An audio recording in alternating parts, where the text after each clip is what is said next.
My thoughts, my opinion. Sports podcast. Yo, what it is? Welcome back to another episode of MTMO Sports Podcast, Doug. And this is going to be a dope episode. So welcome to my 137th thought, yo. Woo! I mean, getting up there with these episodes, yo. And like I said, this is going to be a dope episode because I'm going to be giving y'all the recap of the Steelers versus the Browns on the Thursday night game. And oof, thank you, Browns. To all my Browns fans out there, yo, thank you. I'm also going to be talking about Daniel Jones and his release from the New York Giants, man. What is future going to look like? I'm also going to be talking about Coach Prime and what he is doing for the Colorado Buffs and how I believe he can also make some more history before the season is over with. I'm also going to be talking about the new 3-on-3 women's league called the Unvalued League, yo, and I believe that this is going to be a dope league. You feel me? So, and I most definitely said that title wrong, but we most definitely gonna get to it. So, sit back, get ready for a dope episode, like I always keep telling y'all, and to all my new subscribers out here, yo. If you are new to this channel, please help me get to my goal to 1,000 subscribers. You feel me? And if you can help me do that by just go ahead and hit that subscribe button, and it will also help me, like I said, get me closer to my goal. You feel me? So just go out here, hit that subscribe button. Also go out here and tell a friend who can possibly be your friend that the MTMO Sports Podcast is one of the sports podcasts that you need in your rotation on YouTube. You feel me? Because like I said, yo, I give out all my dope opinions, and it's not the same on regular opinions that you keep saying over and over on these other sports medias. So, like I said, help me get to my little mini goal right there to get to 1,000 subscribers, and that I will greatly appreciate it. You feel me? So, like I said, yo, last night, Thursday night game. Thank you, Browns. was a decent one. You feel me? I ain't gonna say it was the best Thursday night game, but it was pretty decent. You feel me? Because we had some snow there, and the funny thing was that's not how the game started. The game started so clear that they were saying that it was small percentage that it was going to snow. But it wound up snowing, you feel me? And I love snow games because that's where you really can see who your team really are, you feel me? Because it's different elements, and it really, I love this playing in the snow personally. So to see that snow game last night made it very, very interesting. And what also made it very interesting was that Jameis Winston had always come out with some kind of hilarious takes when he does his interviews, you feel me? And it kind of made me chuckle, but every time he kind of does that, his team wind up winning, or his team wind up showing something, some type of life, you know what I mean? And they damn sure came to life last night. Thank you, Cleveland. You rock. They wind up beating the Pittsburgh Steelers 24-19, and now helping us, as I say us, as the Ravens fans, now that AFC North's top spot is still open. And what the Cleveland Browns did, it is like they show really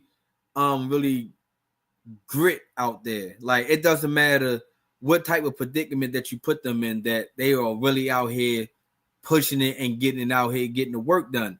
And they are not just because they're supposed to be starting quarterbacks, supposed to have led them deep into the playoffs or show them something different, bring the team back to life. And it wound up going south for Deshaun Watson and the Cleveland Browns. So you was just hoping and praying that you get something out of the Cleveland. And, like I said, Jameis Winston went out here and really did something. You feel me? Even though it wasn't pretty, but he got the job done. He went 18 for 27 with 219 yards, was averaging 8.1 yards per play. My fault. He had 0 touchdowns. He had 1 interception. We already know that that's just him. He's the gunslinger. He's going to try to force things in there where it shouldn't. And we're like, well, what the hell was he looking at? He had that 1 interception. He got sacked 1 time. His QBR was 80.1. His rating was a 76.0. And like I said, man, it was Jameis Winston who really came in clutch towards the end, man. He ran and scored that last touchdown in the end zone where he broke his helmet and actually scored. And then he actually completed the 2-point conversion to David Njoku, who dropped the critical touchdown pass on that possession, but he made up for the 2-point conversion, and it really helped the Browns win that game. And it, like I said, it showed that this team got something there. They got some type of good players there, like Nick Chubb, who I believe is a top 5 running back in this league. He didn't have a big night, but he had 20 carries for 59 yards. He was averaging 3 yards a carry, but he had 2 touchdowns. And like I said, it was going against that Pittsburgh Steelers defense. That Steelers defense is really tough to go against. But what I'm so happy about Nick Chubb, because number one, the injury that he had took last year, it really looked nasty, and we really didn't think that Nick Chubb was really going to kind of make it back this year. Honestly, in my opinion, I didn't think so. But he made it back, and then, him being the squat king that he is, man, you see that he has squatted over 500-something pounds during his workout, and I was like, oh, yeah, he's back. He's official. He's going to be able to go ahead and put his mark on the game like he did before he got that injury. And him scoring last night, him scoring them touchdowns last night really put him at, now he has 50 touchdowns in his career. And then that's a great milestone to hit as a running back. And with all the injuries that he took, that he got 50 touchdowns in his career. You know what I mean? So now that really shows you that, honestly, potentially, that can help him get to, the Hall of Fame. Because I'm pretty sure that Nick Chubb, if barring any other wild injuries or anything in that nature, I believe that Nick Chubb can really make it to the Hall of Fame. I think he's a Hall of Fame type caliber player. But the Browns really showed me they got something there. They just missing a couple of pieces. Haven't quite figured it out what pieces they are missing yet. I'm pretty sure I can dissect them during the offseason, see what they have really been missing or what they need to really, other than a quarterback. I know a quarterback for sure, but they need something else. They got a good edge rusher. They got decent wide receivers. They have okay defense also. But it's just like Cleveland is just missing something, and it could be a head coach. Like I said, I'll get back to you later. That's another conversation later. But what I also want to talk about now is these damn Pittsburgh Steelers. I don't understand how the hell did we lost to them last week, and these guys lose to the Browns. And don't get me wrong, I know Ravens fans. I know. We lost to the Browns too. But we lost to the Steelers by some goddamn field goals. And the sad part why I'm a little bit pissed off why I'm about the Steelers losing, because I fucking chose them in my prediction pool to actually beat the damn Browns. And I should have did my goddamn homework. And you know what I would have discovered? That the damn Steelers are now 0-8 when it comes to the original road games on Thursday night games. And that's in the last 44 years. Now I understand, the Thursday night games wasn't always 44 years, but that's a horrible record. I understand that Lamar is kind of like 1-8 against the Steelers in his career, but my God, y'all can't win a game on Thursday night. And that's also under Mike Tomlin's watch too. And I understand people gonna be like, well, it's a Thursday night game, but that's the primetime game. That's the bright lights. That's when everybody's kind of viewing you. It ain't just worrying about Sundays, because a lot of people is tuning into their own teams on Sundays. If you're not a Steelers fan, you pretty much not gonna watch a Steelers game unless your team is not playing in, or your team is playing against the Steelers. But Monday nights and Sunday nights and Thursday nights is pretty much the big time games that you kind of want to win, because the whole world is pretty much tuned in. So for them to be 0-8 on the road, oof, I should have did my homework, like I said, when I did my prediction picks. So that's the part. And then you want to know, I got another bone to pick with the Pittsburgh Steelers also, man. And I know a lot of people are going to think like that, if you're just a hater because you're a Ravens fan. But no, I'm gonna just keep it a buck with y'all. And I've been seeing this conversation floating around all the sports worlds and the social medias and stuff like that. And they want to know, is that all the Pittsburgh Steelers Super Bowl contenders? And here's my opinion. No, I do not think the Pittsburgh Steelers are Super Bowl contenders. No, not at all. You want to know why? Because there's another goddamn buzz that people want to sit here and talk about, and they all want to sit here and make it seem like this guy is the reason why the Pittsburgh Steelers are winning. Now, don't get me wrong. He has some percentage in them winning. But you got to also think that Justin Fields helped this team win to start the season off too. So you really just can't just say that. So the other topic I'm gonna talk about also is the Russell Wilson. Russell Wilson cook. He should be MVP conversations and blah blah blah. What the hell do we mean by let Russ cook? What is the hell is he cooking? Because the Pittsburgh Steelers can march up and down the field. They can do that. I give them that. But some goddamn strange reasons, the Pittsburgh Steelers cannot outscore opponents. They have a hard time scoring points, scoring touchdowns, let me say that. They start looking like the old Ravens back when they had to rely on Matt Stover on field goals to win the game. Defense is going to hold them to not scoring, but we're going to use our kicker to win games. That's what the Steelers are starting to look like. Now, don't get me wrong. We also won a Super Bowl in that type of theory too. But not in this type of era, I believe that can happen.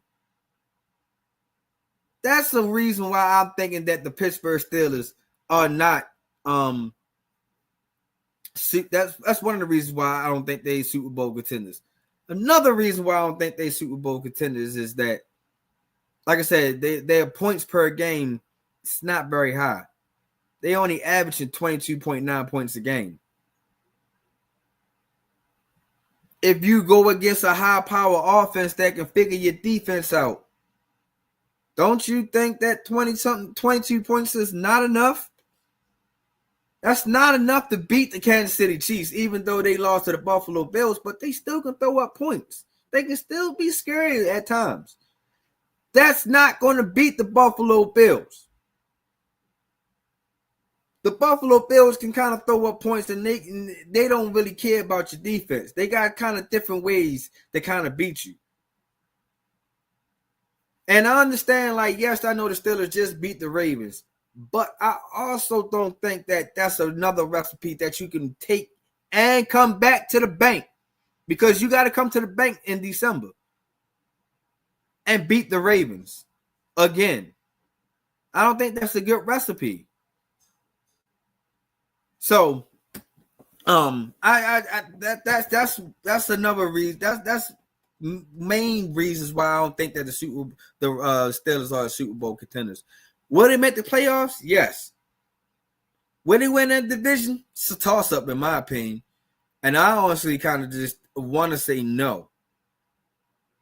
Only for the simple fact that I just think that our strength of schedule will fits us better than their strength of schedule. Because they got to see the Browns again. They got to see us again. I got to look up their schedule. Hold on real quick. I got it right here, too. They got to see the Bengals. They got to see the Browns. They got to see the Eagles. They got to see us. They got to see the Chiefs. They got to see the Bengals to close out the season. That's why I don't believe that they can win our division. So I really just think that the Steelers will make the playoffs, but winning our division is a toss-up. It all depends on how these teams' injuries can play a part, how the Ravens can also wind up playing their tail end of the season. So I just really just think that the Steelers will make the playoffs, but the Super Bowl contenders, I really just y'all need to just get that out the way now. Good defense, but unless that offense can change, you know what I mean, and really get explosive and get hot and start averaging maybe about 26 points a game, you know what I mean, I think that the Steelers can possibly be Super Bowl, you know what I mean, maybe contenders then. And also let that Russ Cook shit, man, y'all need to just go ahead and cut that out.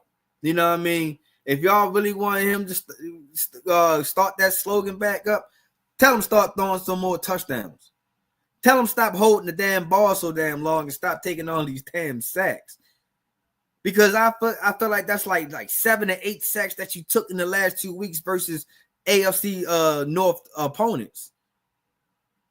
So you really y'all need to just calm down with that, let that Russ cook a little bit and calm down about them being Super Bowl contenders. But other than that, I think the Steelers are okay. I think that, you know, I mean, like I said, this AFC North is going to come down pretty much to the tail end of the season.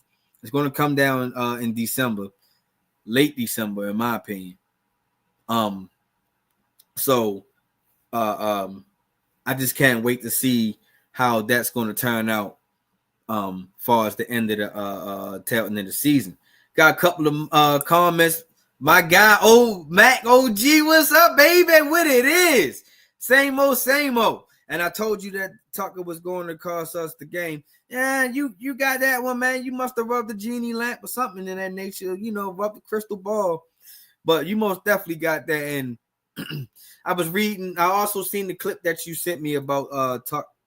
And I can kind of somewhat agree on you on that, but I also just still think that it's mentally what I seen that he said he was trying to adjust to like a certain new kick style and something like that. He's just not, it's just not working for him. So, most definitely you were right about that Tuck situation.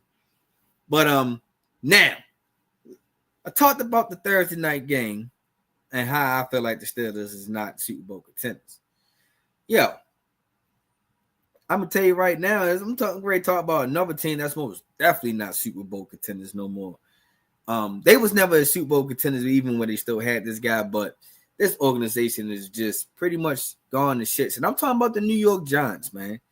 The New York Giants is now back in the news, and now back in the search of a quarterback for their franchise. Because now this guy, Mr. Daniel Jones, is no longer on the team. And don't get me wrong, yo. I believe that the guy deserved to be benched. You feel me? He had to give up that starting job.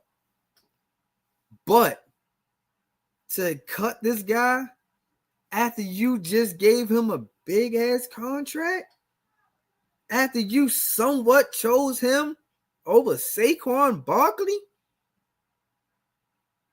and now you gotta sit here and bite this big ass bill of $20 million now in dead cap money. This is who you chose. This is the route you chose. But I ain't even gonna hold you, yo. They straight up disrespect Daniel Jones. And let me go ahead and say this, and I'm gonna give y'all my reasons why. It's not all Daniel Jones' fault in the beginning. It's not all his fault. He got to take some blame on it, but it's not all his fault. And my opinion, the New York Giants are 75% got a reason why that Daniel Jones was like this. They are at fault. They are 75% of the reason why their organization is like this right now. 25%, it's most definitely all Daniel Jones. He got to go ahead and take that. Because let me tell you why I believe that it was the New York Giants' fault in the beginning. This is why they have to take 75% of this reason of Daniel Jones, this whole debacle bull. The reason why they are taking 75% of this is, number one, why did you draft this guy? What made you, what did you see in that damn draft? I mean, in that year of him playing for Duke, that you said Daniel Jones is our guy? What did you see? He didn't win no ACC title. ACC title, I'm sorry. He didn't win no NCAA title, most for sure. He wasn't in no Heisman candidate. He wasn't no Heisman candidate. He wasn't no big star coming out of high school. So what in Sam hell would you think to be going ahead and draft Daniel Jones? And you took him number 6 in the 2019 draft. Number 6. Now, don't get me wrong. That 2019 draft class of quarterbacks, not all that. You know, I mean, there was only 3 quarterbacks taken in the first round. And it was only Kyler Murray, Daniel Jones, and Dwayne Haskins. Rest in peace to that guy. But the next quarterback didn't come into the late mid-second round, which was Drew Lock. Who you wind up having on your roster now any goddamn way. So,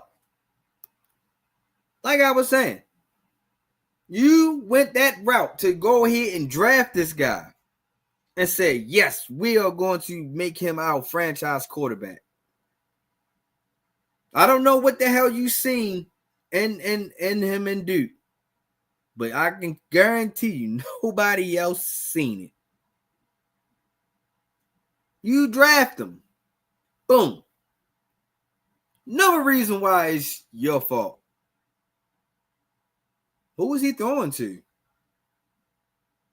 What wide receiver core that you really set him up for to be like, yeah, we got to sit here and throw him to the wolves any goddamn way. Eli Manning is coming to the end. Who was he throwing to? That was Eli reason why that he wasn't looking like that Super Bowl champ, two-time Super Bowl champ. It's because of the wide receivers. He had nobody ready to throw to. So now you throwing Daniel Jones in the damn mix. Then, what offensive line was going to protect this guy? You ain't never gave no offensive line to protect this guy. The only weapon you gave Daniel Jones was Saquon Barkley after he got drafted. When he got drafted. That was it. And then Saquon had his nicks, with injuries. In and out. Wasn't always available because, number one, no offensive line was taking the beating also, too. And then as you sat here and was like, yeah, I'm going to go ahead and draft Daniel Jones. We're going to go ahead and draft Saquon Barkley. Now they up in here and it's time for them to get new deals. You chose to not franchise tag Daniel Jones, but you went on ahead and gave him a big contract and said, no, Saquon, go ahead and do your thing. We gonna move on from you. We got bigger dreams with Daniel Jones. So that's why I say that it's 75% their fault. You got to stick to that. Now, on the other hand, Mr. Daniel Jones, the reason why you're going to have to take 25% of this blame because, number one, you was their quarterback. You know, it is what it is. You didn't really produce anyway. You know, I mean, you was 22-44 and 1. You was 1-1 in the playoffs. You had 85 touchdowns. You had 73 turnovers. You had over 14,000 passing yards. Now, like I said, it was their fault, but you gotta take some of this blame too, because I don't know what they seen in you to go first round in number 6. Because honestly, the route I would have took, I wouldn't have drafted Daniel Jones. I probably would have went and took another route. I'd have probably either traded down that pick to go get a wide receiver, go get a tight end, or not trade down. You had a chance to get TJ Hockenson. You could have went and drafted him, put him as your tight end, groom him, because you could have went into the free agency and grabbed the quarterback. And I understand that free agency during that time in 2019 wasn't the best. Wasn't that pretty. But you know who I would have took out of that free agency? I would have took Geno Smith. He was already in New York previously anyway with the Jets. So I would have went on here and took Geno Smith. I would have rented him for maybe about 1 or 2 years. And then I would have probably entered back into the draft eventually. I would have took the Indianapolis Colts route. Keep on getting older guys till the right guy come along. You sat here, so that's the route I would have took if I was the New York Giants. But like I said, the New York Giants kind of played Daniel Jones towards the end, and I felt like it was disrespect. I'm all for benching him. I'm all for that because, like I just read y'all, he wasn't giving the Giants. I mean, can't say us because I'm not a Giants fan. He wasn't giving the Giants nothing. Bench him. I'm all for that. You put him down to the 3rd quarterback at first. Then you was like, you know what? Nah, we ain't gonna put him at 3rd. We're gonna go ahead and put him on number 4. He was the 4th quarterback then. Then you said, nah, not gonna do that either. We're gonna go ahead and put him on a scout team as a safety. After you just paid all this money for him to play your quarterback, you put him as your scout safety. I felt like that was just total disrespect. You know what I mean? I just felt like you should have just went on ahead and released him any damn way. If that, it was no reason for him to sit here and try to. What was he going to show you on as a safety? It was like that's a goddamn joke. What is he going to show you as a safety? That is total disrespect. Because not only you putting his future on jeopardy, you also putting other wide receivers like Malik Neighbors in jeopardy. This guy don't know how to goddamn tackle. Why are you sitting there putting somebody else in jeopardy? Doesn't make any goddamn sense. So I just really just think that the Giants really played Daniel Jones, man, and I just think that Daniel Jones did the right thing, man. He put his big boy pants on. He got demoted. He got moved around. He went to the top of the organization. He asked for a release. The Giants was like, yeah, you know what? Since you been that type of guy, we're gonna sit here and eat that dead cat money. Yeah, go ahead and get released. By Monday, you can get picked up by another team. And that's what a professional is supposed to do. Not sit there and try to bash him on media or anything in that nature. Let's go ahead and release me. Hopefully I can get back to another team. Now, his future, I think it's still some hope for him in the NFL. I believe that there's going to be a team that's going to wind up picking him up. For the simple fact that look at Sam Darnold. Sam Darnold is not the best guy, but the Vikings are right now just using him until J.J. McCarthy can come back from his injury. They can groom J.J. McCarthy how they want him to be their franchise quarterback, and then Sam Darnold is going to be the backup. I think that's what Daniel Jones needs. That's the same type of path I can see Daniel Jones.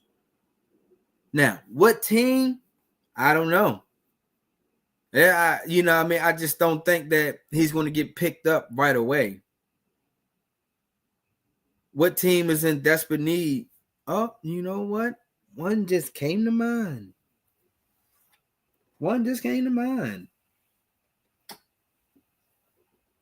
The Las Vegas Raiders. Why not? You're going to go ahead and go in the quarterback. You're going to go to get a quarterback in the draft anyway next year in this draft coming up. So why not go ahead, get Daniel Jones, let him be your backup for next year. You know what I mean? Let him finish. Even if he can be Gardner Minshew backup. Because Aiden O'Connell ain't going to be the answer. He's not. And I'm pretty sure Gardner Minshew is not going to be there next year anyway. You're going to go ahead and get a rookie quarterback. Now, if that rookie quarterback so happened to be like a Shador Sanders, or Cam Ward, maybe that's going to be the guys that you can start off with. You know what I mean? Or if you're not ready to throw them up into the wolves right away, you can just go ahead and have Daniel Jones go ahead and get the team together a little bit until you're ready to throw your rookie quarterbacks in. So you feel like they are developed. I think that's the spot. I think that's a good spot for him. It can be the Las Vegas Raiders. My man X just came up with one. They're the Saints. That can also be a potential good landing spot for him. I don't believe we all know Derek Carr is not the answer. You know what I mean? And I can kind of see Daniel Jones down in New Orleans because they also, I believe, going to be in. No, they got a rookie quarterback down there already. So yeah, bring him down there. You can kind of, develop. But the thing about the Saints, though, X, they are in a coaching search.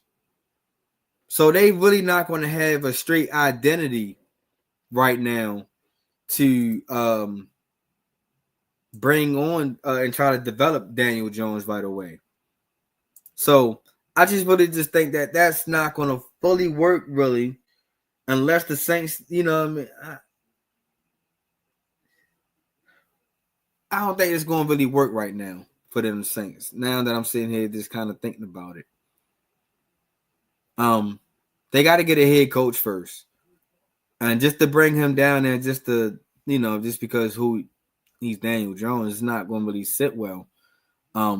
So I just think that if they can find a head coach, you know what I mean, that's strong enough and ability to a stable identity for the Saints, then maybe they can go down there to the Saints. But I really like that Las Vegas Raiders move for real. But no, that kind of made me think a little bit, my guy. So I appreciate that one. But like I said, Daniel Jones' future, I still believe that there's still hope for him. And I just don't believe that, like I said, it's all his fault. It's mainly the Giants. The Giants got to take some blame for it, majority because all the reasons I gave y'all. But Daniel Jones, as of right now, you know, he's almost hitting that category as him being ass. So, but like I said, there's still hope for my for that guy. You know what I mean? So, now done with the NFL a little bit. Let's go ahead and touch bases on the NCAA. Let's talk about who I believe that should be mentioned in some of these coaching candidates, like Coach of the Year, a little bit. Now, I'm not saying that he should win it, but I think that he should be mentioned. He should be a candidate. And that guy right now who I want to talk about is very young, Mr. Deion Sanders, a.k.a. Coach Prime. I believe Coach Prime should most definitely be in the Coach of the Year category. I really do. Because Coach Prime is out here helping the Colorado Buffaloes become a high-power team. A team that you should really think about and consider to be maybe considering a playoff team. Because I believe that Coach Prime can help and will make the college playoffs this year. Now, there ain't gonna be no top seed or nothing like that because now I know people was like, yo, what you talking about? Yo, the college playoffs now are it's not just the top 4 anymore. You know, so now they expanded to what I think 12 now. So I believe that now that the Colorado Buffs can actually make the playoffs, yo. Because right now they is having a dope season. A dope season. And a lot of people it's not even trying to give the Colorado Buffs their props. Like at all. Because right now, yo, he got them sitting in what rank? I think they was ranked, what's that? 16 in the NCAA right now.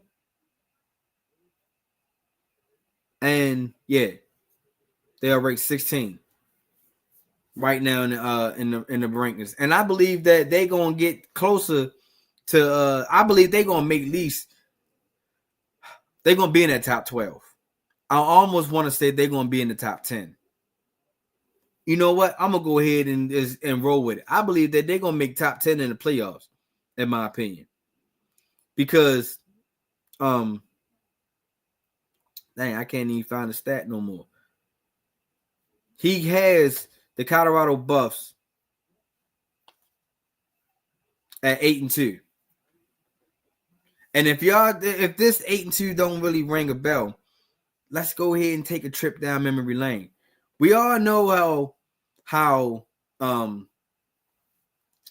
Jackson State wasn't a top school for real. But once Coach Prime got there, they had to lose the season. But once Coach Prime got there, they was 4-8. The first season Coach Prime got there, he got them at 4-3, and that's 2020. His second season with Jackson State, he got them 11-2, and he got them a championship. Wasn't a big national championship, but he got them a championship down there in that level. So this is why I believe that, and remember his second season, why I said that too, is a big deal. He was 11-2 on his second season. Check this out. The Colorado Buffaloes was 1-11 before Coach Prime was there. Then his first season, he was 4-8. Right now, he got these guys 8-2. 8-2. Y'all remember that too, right there, right? Because their schedule, their strength of schedule is not all that hard for them. I believe that the Colorado Buffaloes can actually win out their majority of their games, if not all their games. And I believe that the Colorado Buffaloes can win the Big 12 championship. I think I'm gonna go ahead on a limb and say that I think they are going to win their conference championships. So if that happens, Coach Prime and them can get a bid into the playoffs. And I believe that's why they are going to be a top 10 seed, because they're going to win. I believe they're going to win out. I believe they're going to win that conference championship.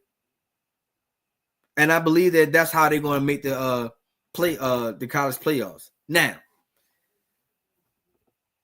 getting in is a totally different thing. Now, staying in, I feel like that's going to kind of be a challenge for the Colorado Buffs.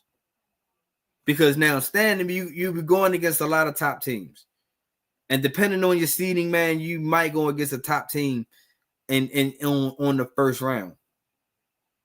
So I just think that yes, they will get in, but staying in, it's going to be a problem. But here's my thing that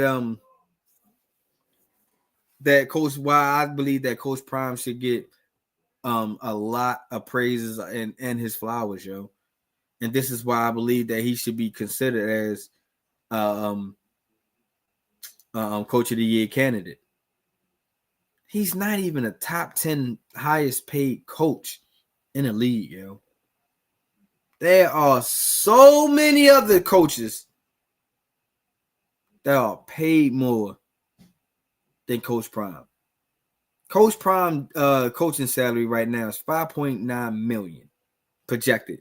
You know what I mean? I'm not in his pockets, but that's how much he's projected. You still got Kirby Smart that's making $13.2 million. Debo Swan making 11.1. Lincoln Riley making 10. Brian Kelly making 9.9. Lane Kiffin making $9 million. And honestly, some of these guys are just because of their names. Now, don't get me wrong. These other schools are big powerhouse schools. Georgia's a powerhouse. Clemson is somewhat a powerhouse. Ole Miss is somewhat like a powerhouse type conference. But and they also majority of these top coaches are in the SEC. And that's where a lot of people think Coach Prime is going to wind up playing. Now, I believe that, don't get me wrong, if he goes to SEC, that would be a great thing. And I think that he will get paid big dollars. And the first team I can say that comes to mind when it comes to that, yo, is I think that LSU can use Coach Prime. I think that would be a great fit for Coach Prime and LSU. You know what I mean? The big lights, the big stage, I forgot that rivalry, what that rivalry is called down there. But I believe that Coach Prime can really thrive down there. You never know. Ole Miss might just get rid of Lane Kiffin for Coach Prime. That also will be a good fit for him down there. But honestly, in my opinion, I don't think Coach Prime is not even worrying about trying to be, in the big lights. I think that eventually he's going to get Buffalo into the big lights. Colorado Buffaloes into the big lights. And the reason why I say that is because I believe that Coach Coach Prime can go ahead and recruit. Because this guy pulled off a great magic trick for us. And that great magic trick was to go ahead and get a 5-star quarterback to commit to him, to decommit another school and commit it to him. And that is Julian Juju Lewis, who is a 5-star rating quarterback, who is ranked number 2 in ESPN 300. Like I said, at first he was going to SC. And then he was like, nah, you know what? Never mind. I don't want to go to SC. I'm trying to go to Colorado. And now, which is a great idea because now he's getting the keys passed down to him from Shedeur Sanders, who's going to be entering the draft next year. So that's why I think that's a great move for him. And then not only that, it's some whispers. It's some whispers that Coach Prime and the Colorado Buffs are the front runners of getting a top offensive lineman, a 5-star type lineman. And that's Kadar Smith. After he was also committed to SC, he's also potentially maybe thinking about changing his mind and coming to the Colorado Buffs also. And if he can pull that off, man, oh man, that's a great start right there. Because even Coach Prime said it himself, man, he's not looking to just bring players there just because and then to redshirt them. No. He's looking at there for bring football players to play. He's expecting these guys to play. And I believe that now that you get ready to have a nice 4 years with another great quarterback, a 5-star quarterback, and you get ready to bring another offensive lineman, and who knows what else he can do in the transfer portal also. So, that's why I believe that the Colorado Buffs will be a powerhouse school very, very soon. All because of Coach Prime recruiting skills. He's keeping the buck with these guys, and these guys love it.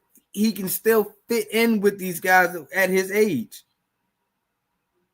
All those old Nick Saban ways and stuff like that, it's not really was appealing to these kids anymore. Especially now that Nick Saban and Alabama is not winning not winning majority of the national championships anymore. It's like the national championship is almost kind of up in the air. It's still almost favored to the SC, unless Coach Harbaugh come back to Michigan or another team. But it still favors for an SEC team.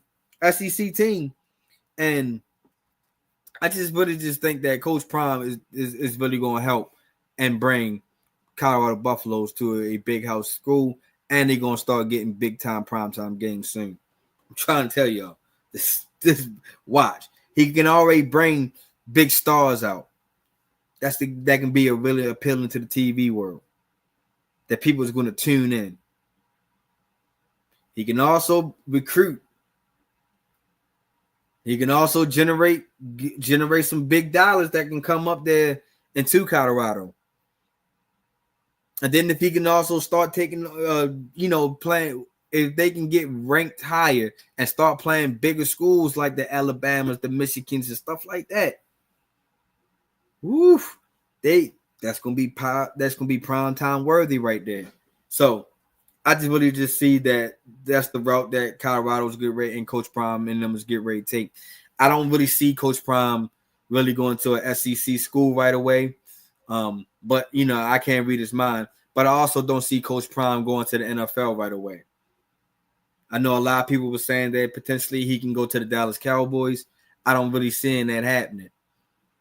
Because number one, Jerry Jones is still there.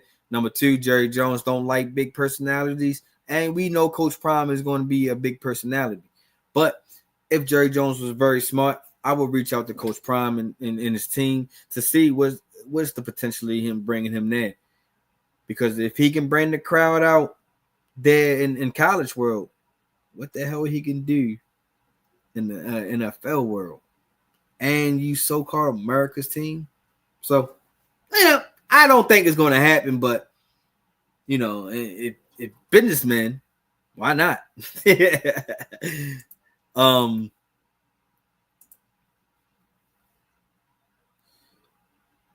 If LV Las Vegas get Bill as a coach, he's not going to want. He's not going to want him. I feel you on that when we talking about dating back to Daniel Jones and him going to Las Vegas. Yeah, it's a possibility. You know what I mean? But, you know, who knows who they're going but, you know, they got Antonio Pierce as their head coach. So I'm pretty sure they're going to ride with him for another year or two to see, like, you know, what he can do for that organization. But,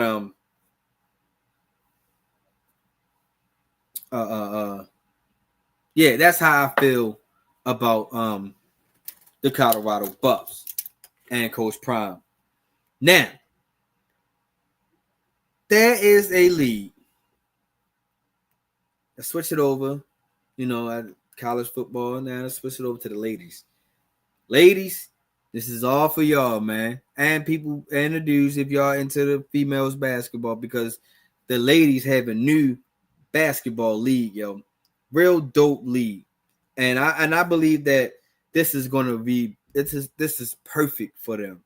This is at the right time for the ladies, yo. And I just think that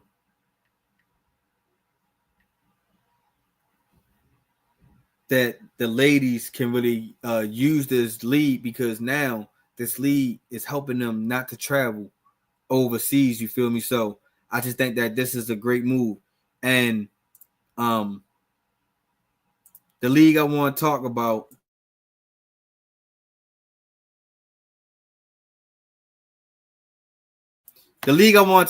is the Unrivaled League, yo. The Unrivaled is a 3-on-3 basketball, females basketball league that was built by Nafisa Kalia and Brianna Stewart.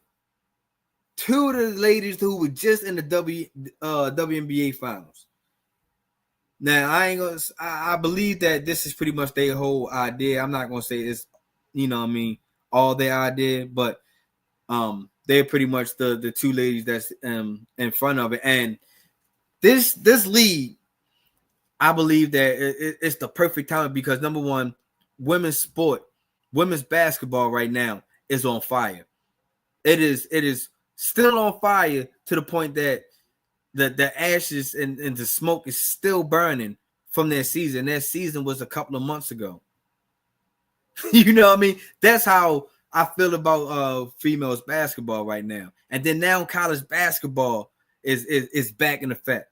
Now you got to sit here and remember that the Dallas Wings got the first overall, got the number 1 pick in this year's draft.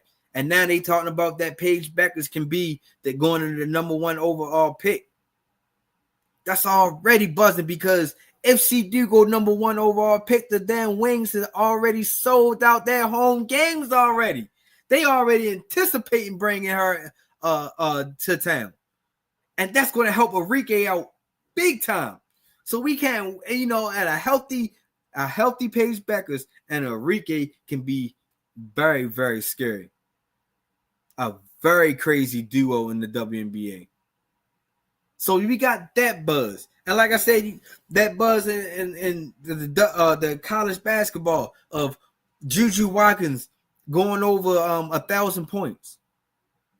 Did it faster than Caitlin Clark. Did it less games than her. Then, you know what I mean, you got all these duos. It's not this Juju and Kiki Aria fan who's also going to be entering the draft. And also can be a top draft pick also. You got the girls from Notre Dame, Olivia, who's also going to be a top draft pick.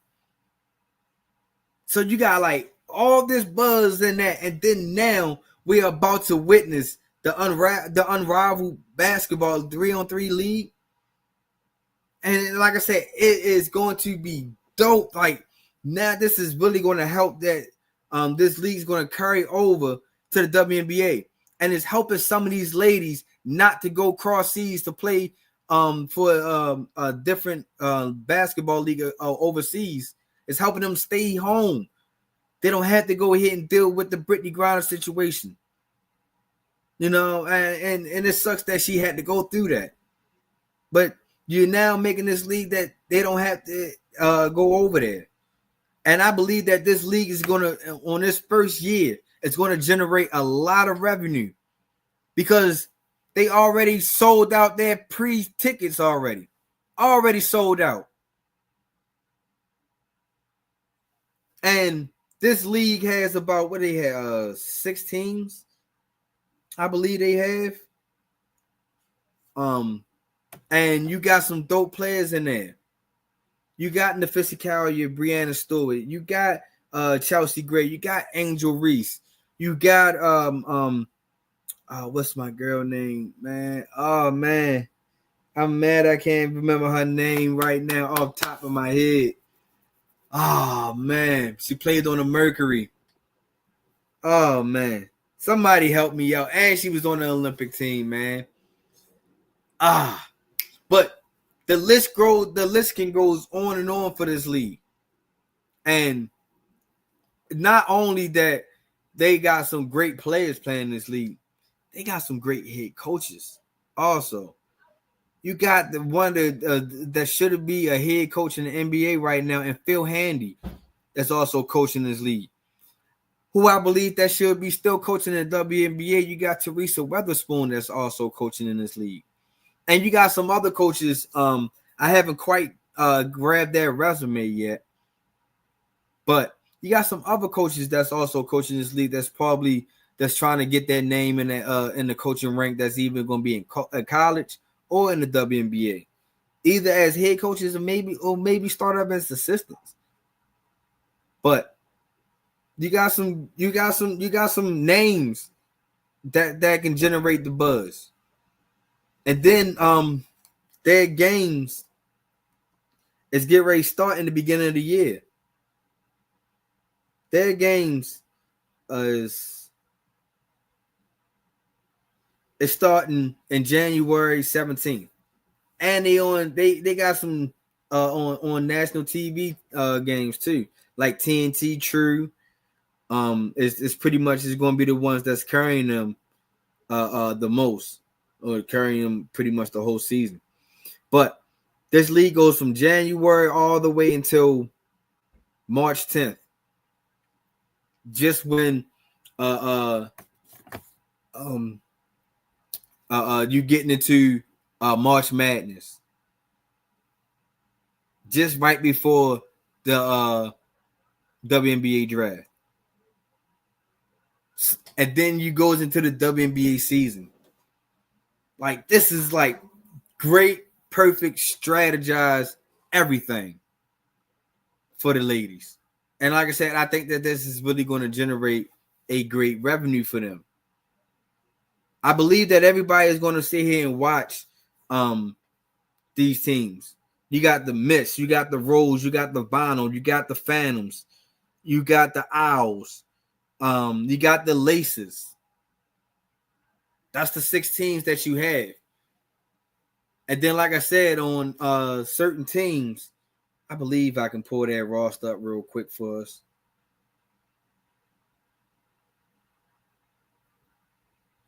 On the Vinyl roster, you got Enrique, you got Ryan Howard, you got Aaliyah Boston. I'm sorry. You got Jordan Canada, you got Ray Burrow, and you got Deshara Hemby. That's a pretty dope team in my eyes. Especially that Enrique and Aaliyah Boston combination. That can be very, very scary. And then you have on the Owls roster, you got Skylar Diggins-Smith, you got Alicia Gray, you got Nafisa Callier. That's a scary trio right there. You got Natasha Cloud and you got Shakira Austin, and they also got a wild card person coming up. So I can't wait to see who that wild card person is going to be. For the Rose, you got Chelsea Gray, Khalid Copper. That's my girl right there. Khalid Copper, Angel Reese, Brittany Skiles, Lexi Hall, and Azora Stevens. Now that Chelsea Gray and Angel Reese combination is going to be, I can't wait to see that. I can't wait to see that pick and roll. And then you got Khalid Copper, who can really just go one-on-one with anybody. So I believe that this team can also can be scary. Can be scary. And not just because I'm an Angel Reese fan, I understand that. But that team can really be scary. This is another scary team right here. It's the Mist. You got Jewel Lloyd. You got Dejanay Currington. You got Brianna Stewart. You got Courtney Vandersloot. You got Rakia Jackson. And you got Aaliyah Edwards. That team right there I can almost say that I can kind of bet my money that they can also be in the finals, depending on how they can gel. Because that Brianna Stewart and Dejanay Currington combination can be very scary. And then Rakia Jackson, who I believe that should have got some votes in the Rookie of the Year for the WNBA, is most definitely going to be putting in work, because Shorty can get you buckets in different ways. She can get in the post and she can shoot threes. So I can't wait to see how that team stack up. So that just to give you a couple of glimpses on that league, man. Like I said, I believe that this is going to be a great league. I believe this is going to be great for them, and I believe that this league is going to expand next year. I believe they can probably bring on 2 more teams, especially if they can add a couple more players. And then if you can do that and keep the ladies here and not worried about going overseas to try to get more money to help them for their careers, that'd be real dope. So I really just think that this is a great time for them, and I'm glad to see that this league is here. So make sure y'all tune into that first game, like I said, coming up in the beginning of the year. I know I'm going to be tuned in. I'm most definitely going to be giving my little video takes about it. Most definitely going to be keeping my eye on this league. So make sure y'all go ahead and do the same thing, yo. Yo, I greatly appreciate everybody that tuned into this episode. I greatly appreciate everybody that hit the comments, yo. Like I said, man, without y'all, man, the show wouldn't really be buzzing and keep going for real. So I greatly appreciate y'all, man. So just make sure that y'all go out here and tell everybody that they need MTMO in their YouTube rotation, yo. Make sure you go tell a friend who can possibly be a friend that MTMO Sports Podcast is the podcast that you need in their rotation, especially sports-wise. I'm not going to give you the regular takes. I'm going to give you my opinions and how I feel about it. No, not the same rinse and repeat over and over that you hear. No disrespect to any other podcasters or anything in that in that nature. But like I said, MTMO, I'm trying to get to my goal to reaching 1,000 subscribers. Make sure y'all go out here and follow all my social media platforms. As you can see, that's at the bottom of your screen. You got my Instagram and TikTok at MTMO_sports podcast. As far as X and Twitter, X is Twitter. And Facebook is my THTS, my opinion. I promise y'all that I am still going to start posting more on X and Facebook more. I promise y'all.